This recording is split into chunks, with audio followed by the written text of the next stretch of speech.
Anita menangis memeluk Aisyah dengan erat. "Maafkan aku," ujarnya berkali-kali. "Apa yang harus aku maafkan? Memangnya kamu salah apa?" tanya Aisyah heran. Anita melepaskan pelukannya. Dia melihat Aisyah sambil menyeka air matanya. "Nurul itu aku dulu yang tidak rela melepas Alfian kepadamu. Kini aku merasakan apa yang kamu rasakan waktu itu.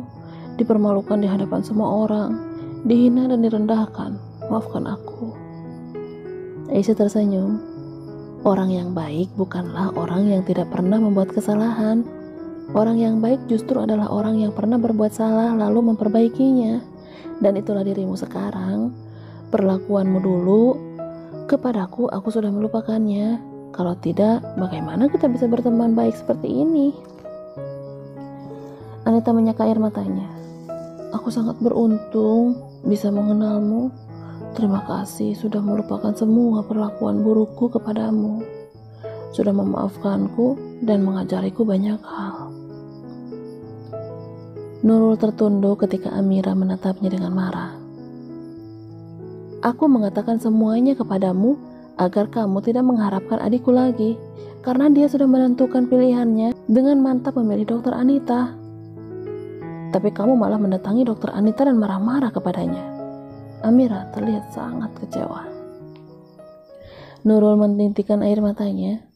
"Sikapmu ini semakin membuatku yakin jika keputusan adikku untuk tidak menikahimu itu sangat tepat." Nurul yang sangat sedih dengan ucapan Amira hanya semakin menundukkan kepalanya. Sementara Nela, kakak Nurul, sahabat Amira, hanya terdiam saja. Dia tidak bisa mengatakan apa-apa karena tahu jika adiknya memang salah. "Aku hanya kecewa akan keputusannya yang tidak mau menikahiku. Kecewa karena dia lebih memilih wanita yang baru saja berhijrah itu dibanding aku. Padahal aku sangat mengharapkan jika dialah yang akan menjadi imamku. Aku juga sudah terlanjur jatuh hati kepadanya." Untuk kalimat terakhir, Nurul mengatakannya dengan malu-malu. Amira terdiam sejenak mendengar perkataan Nurul. "Wajar jika kamu kecewa. Tapi alangkah lebih baiknya jika kamu memilih untuk introspeksi diri. Kenapa Zaidan lebih memilih wanita yang baru berhijrah itu dibandingkan kamu? Dan untuk perasaanmu, semoga Allah mengirimkan lelaki yang lebih baik dari adikku," ucap Amira. Sementara itu, Zaidan yang menunggu di mobil terlihat sangat gusar. Dia hanya menatap layar ponselnya melihat deretan nomor telepon Anita, nomor yang baru ada di kontak ponselnya beberapa hari lalu. Namun tidak pernah sekalipun dia mencoba menelpon atau mengirimkan pesan kepadanya. Namun kali ini ingin rasanya dia menelpon Anita dan meminta maaf atas perbuatan Nurul kepadanya. Akan tetapi dia tahu jika dia tidak boleh melakukan itu sebelum menikah, keduanya masih bukan mahram dan tetap harus menjaga jarak hingga ijab qabul dilafalkan. Dan dia tahu pasti bahwa hukum lawan jenis berbicara melalui telepon tanpa adanya keperluan penting adalah haram. Namun bila adanya keperluan mendesak dan tidak adanya halawat, maka hukumnya boleh. Zaidan lantas memilih untuk mengirimkan pesan saja. Dia lalu menulis pesan pertamanya untuk sang calon istri. "Kejadian tadi siang karena kesalahanku. Maafkan aku. Aku mohon perluaslah lagi rasa sabarmu. Latih terus ikhlasmu, lapangkan dadamu. Berdoalah terus kepadanya. Yakinlah semuanya akan baik-baik saja. Zaidan." Anita yang baru saja memeriksa pesan pasien mengambil ponselnya karena ada pesan yang masuk. Wajahnya tersenyum seketika ketika dia tahu jika itu Zaidan yang mengirimkan pesan. Hatinya yang sedari tadi gundah karena kejadian tadi siang menjadi tenang seketika. Dia kembali membaca pesan itu berulang kali hingga membuatnya benar-benar melupakan kegelisahan hatinya. Alfian terbangun tengah malam karena menyadari jika istrinya tidak ada di sampingnya. Dia lalu melihat sekeliling kamar, namun tidak menemukan Aisyah di sana. Dia lantas beranjak dari duduknya. Dengan masih setengah mengantuk, dia mencari keberadaan istrinya di luar kamar. Samar-samar dia mendengar suara istrinya tengah mengaji. Alfian langsung menghampiri arah suara di mana ternyata Aisyah tengah berada di musola kecil rumah mereka. Aisyah begitu khusyuk mengaji, terdengar merdu dan syahdu, walau dengan suara yang sedikit bergetar dan diselingi dengan isakan tangisnya. Alfian memperhatikan sejenak. Dia berdiri terpaku merasakan jika istrinya pasti tengah bersedih karena mengingat almarhum Abah. Dia lalu berjalan menghampirinya. Dengan perlahan dia duduk di samping Aisyah. Menyadari kehadiran suaminya, Aisyah langsung berhenti mengaji sambil menyeka air matanya. "Maaf, apa aku membangunkanmu?" tanya Aisyah dengan suara parau. Alfian menggelengkan kepalanya pelan. "Ada apa?" tanya Alfian lembut sembari lebih mendekatkan diri kepada istrinya. Aisyah langsung menunduk. "Aku bermimpi Abah. Dia datang menemuiku," jawabnya menahan tangis. Alfian langsung memeluk Aisyah, membiarkan istrinya itu menangis di pelukannya. Aisyah mulai terisak. Alfian semakin mengeratkan pelukannya. "Rasa rinduku akan Abah terpuaskan ketika aku bermimpi Abah datang menemuiku, memeluk dan menciumku.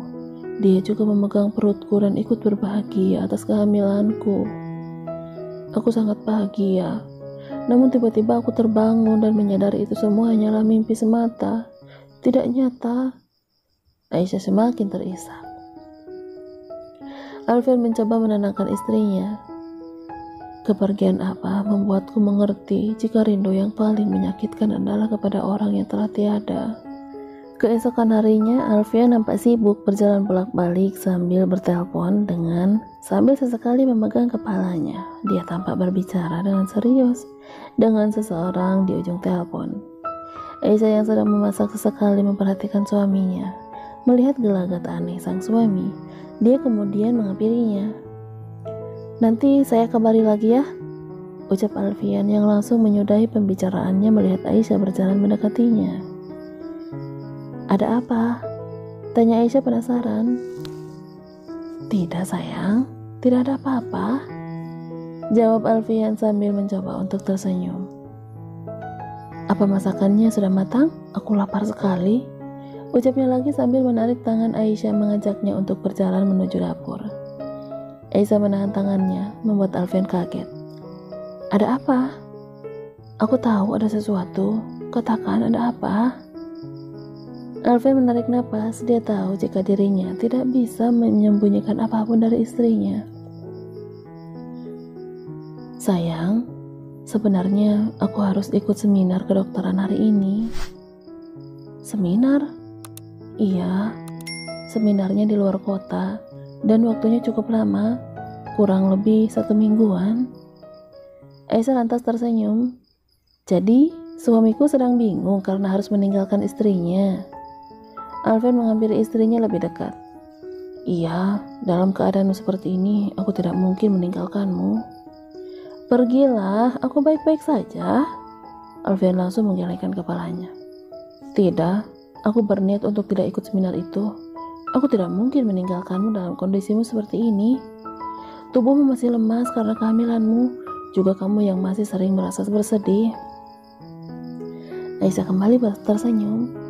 "Aku baik-baik saja, pergilah. Aku tahu seminar itu pasti penting untuk karir kedokteranmu." Alfian terdiam karena sebenarnya apa yang dikatakan oleh istrinya benar. Bagi seorang dokter, seminar cukuplah penting karena menjadi dokter adalah pembelajaran seumur hidup.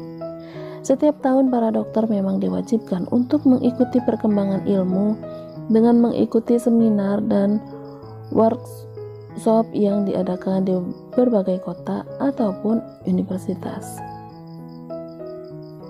"Tapi aku tidak mungkin meninggalkanmu sendirian di sini."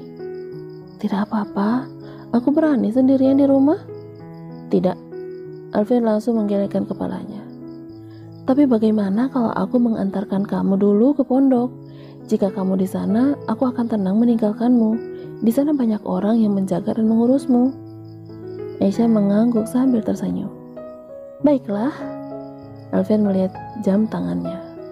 "Tapi sayang, ini sudah terlambat.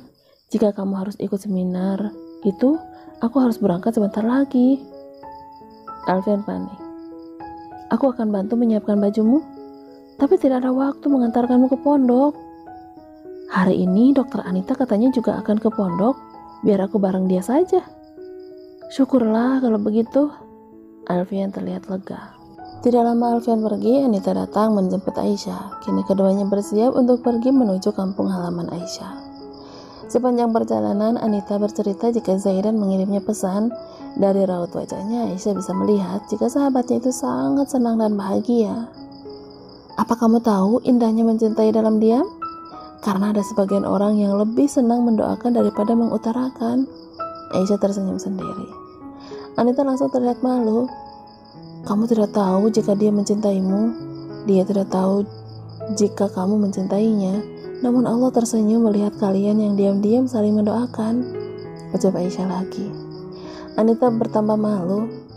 Tapi Aisyah, apa dia mencintaiku? Aisyah menahan senyumnya.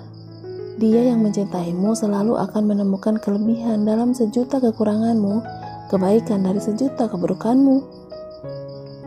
Anita langsung terdiam, merasa mendapatkan jawaban atas pertanyaannya sendiri. Kenapa Zaidan memilihnya yang jelas-jelas memiliki banyak kekurangan?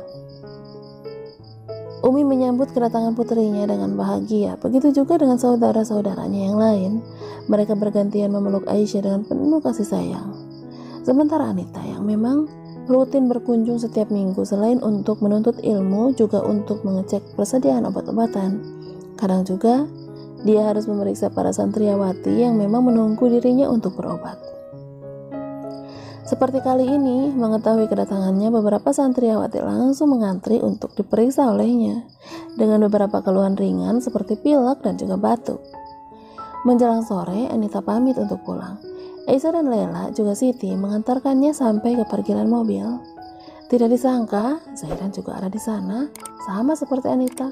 Dia juga akan pulang setelah selesai mengajar seperti biasanya. Namun rupanya kali ini dia tidak sendiri. Zain adiknya juga ada bersamanya. Zain terpana melihat Anita juga yang lainnya, tampak kompak dengan dandanan yang hampir sama. Mereka berempat yang berjalan sambil menundukkan kepalanya terlihat sangat anggun dengan pakaian syar'i dan niqab yang selalu setia menutupi wajah mereka. Mau kemana para bidadari itu, Bang? Tanya Zain, masih terus melihat mereka. Zaidan yang sedang memasukkan tas dan buku-buku miliknya ke dalam mobil lantas memukul pundak Zain dengan pelan. Turunkan pandanganmu. Zain langsung tersadar. Segera menurunkan pandangannya sambil mengucapkan istighfar. Anita yang sebenarnya deg-degan karena tidak menyangka jika Zaidan juga ada di sana, terus menundukkan kepalanya ketika Aisyah dan yang lainnya mengucapkan salam kepada Zaidan dan berbasa-basi sejenak. Dengan batasan tentunya, yakni sama-sama saling menundukkan kepala. Saya pikir hari ini bukan jadwal Anda untuk mengajar, tanya Aisyah. Memang iya, saya sengaja memundurkan jadwal saya karena besok saya ada kepentingan. Aisyah tersenyum sambil melihat Anita. Dia tahu maksud kepentingan yang dikatakan Zaidan, yakni acara khitbah Zaidan pada Anita yang akan dilakukan esok hari. Begitu juga dengan Siti dan Lela yang juga sudah tahu menahan senyum langsung menyenggol pelan Anita. Anita yang malu terus menundukkan kepalanya. Sekalian, mungkin untuk beberapa minggu saya tidak bisa dulu mengajar, karena itu saya membawa adik saya yang akan menggantikan saya untuk sementara. Zaidan menunjuk Zain. Zain melipat kedua tangannya di depan dada sambil memberi salam. Tidak lama mereka berbasa-basi, Anita akan masuk ke dalam mobilnya. Begitu juga dengan Zaidan. Namun tiba-tiba ada beberapa orang yang menghampiri mereka. Assalamualaikum, Zaidan. Rupanya ada di sini ya? Kebetulan sekali. Zaidan kaget melihat Nurul beserta ibunya dan kakaknya yang menghampiri mereka. Namun kemudian dia ingat jika adik paling kecil Nurul sedang menuntut ilmu di pesantren itu. Zaidan dan semua orang menjawab salam. Beserta calon istrinya juga rupanya, ucapnya lagi dengan sini sambil melihat Anita. Anita hanya tersenyum walaupun sebenarnya dia paksakan. Nela mencoba menarik lengan ibunya mengajaknya untuk pergi dari sana.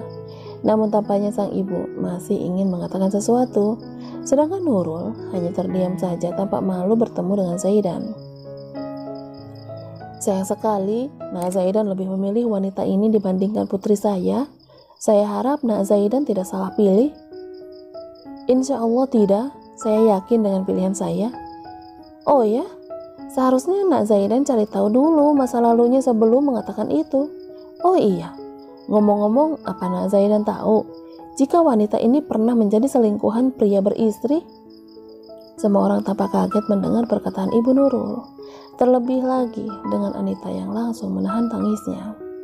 Beda halnya dengan Zaidan yang hanya tersenyum kecil. Kenapa tersenyum? Mengganggu pria beristri bukan sesuatu yang lucu untuk ditertawakan. Apa Nak Zaidan tahu apalagi yang sudah dilakukannya? Wanita itu bahkan sudah berkali-kali membuat keributan dengan istri sah pacarnya di tempat kerjanya. Sungguh perbuatan yang hina dan memalukan. Semua orang terdiam, mereka langsung melihat Anita yang kini sudah menangis. Ibu Nurul tampak sangat puas. Dia melihat Anita dengan penuh kemenangan. Satu lagi, apa kamu tahu jika cukup? Semua yang Anda katakan memang benar, tapi aku sudah berubah. Aku menyadari kesalahanku, dan aku sudah memohon ampunan untuk itu. Tapi percayalah, jika aku sudah berubah, ucap Anita dengan terisak. Lela dan Siti segera memeluknya dan menenangkannya. Jangan pernah berniat membuktikan sesuatu kepada manusia kecuali dihina, besar dicurigai, salah dicaci, benar digibahi, ucap Aisyah tiba-tiba sambil melihat Anita. Dia lalu menghampiri Ibu Nurul sambil tersenyum. Jaga lidah Anda untuk tidak membicarakan aib orang lain, karena ingat, aib Anda juga pasti banyak dan orang lain pun punya lidah. Nela menarik tangan ibunya, mengajaknya untuk pergi. Ibunya tidak bergeming, dia melihat Aisyah dengan penuh kemarahan. Saya sedang tidak bicara denganmu, kenapa kamu ikut campur? Aisyah tersenyum. Saya ikut campur karena Anda sedang membicarakan saya juga. Apa maksudmu?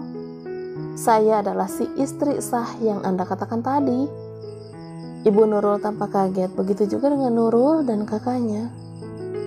Jika tak tahu menahu apa yang sebenarnya terjadi, lebih baik Anda jangan sok tahu dan berkoar-koar seolah tahu semuanya.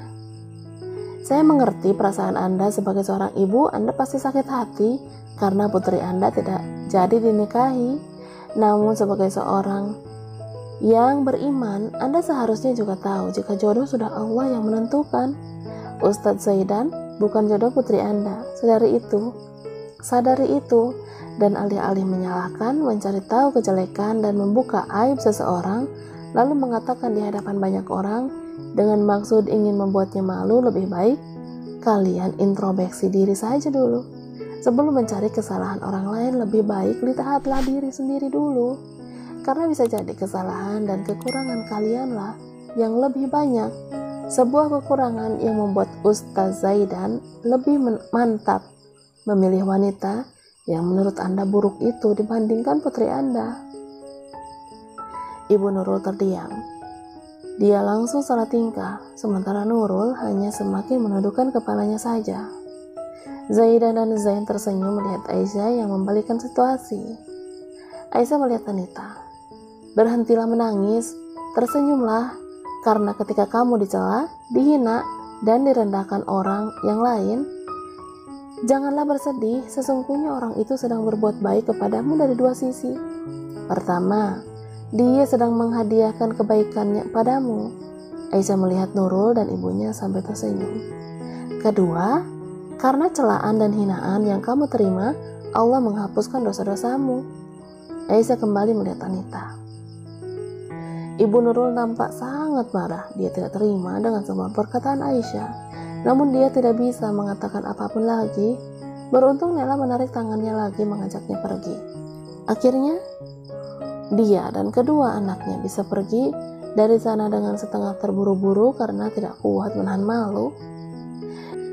Zaidan melirik Anita sekilas. Melihat calon istrinya itu masih terisak menangis, dia tidak bisa berbuat banyak selain menunduk merasa bersalah. Anita mencoba menghentikan tangisnya. Dia menyeka air matanya membelakangi Zaidan dan adiknya. Terima kasih Aisyah. Anita mencoba untuk tersenyum sambil melihat Aisyah juga kedua kakaknya. Aisyah mengangguk juga sambil tersenyum dan mengelus lengan sahabatnya. Aku harus pergi, ucap Anita sambil membalikkan badannya menuju mobil. Jangan, suasana hatimu sedang tidak baik.